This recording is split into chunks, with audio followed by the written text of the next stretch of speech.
when Baha Mousa was found standing in the TDF without his hood and handcuffs. A struggle ensued, involving principally Private Aaron Cooper, Payne, and Baha Mousa. It did not last long, but in the final moments I find Payne violently assaulted Baha Mousa, punching and possibly kicking him. This ended with Baha Mousa lying inert on the floor of the TDF. The regimental medical officer was summoned, but despite attempts to resuscitate him, Baha Mousa was pronounced dead at 22:05 hours. A subsequent post-mortem found that in the course of his detention in the TDF, Baha Mousa had sustained 93 separate external injuries. He was also found to have internal injuries, including fractured ribs. I find the cause of the death to be twofold.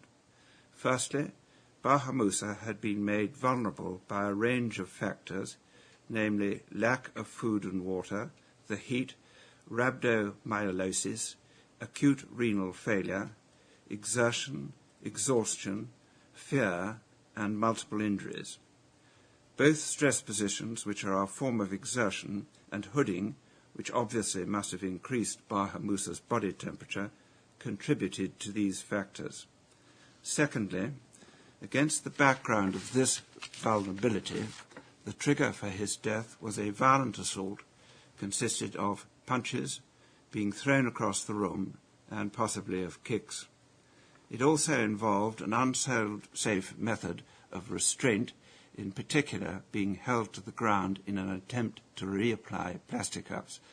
Neither cause alone was sufficient to kill him, but the combination of both did.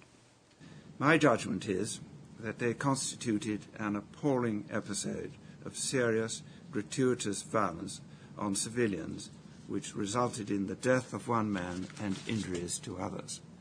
They represented a very serious breach of discipline by a number of members of one QLR.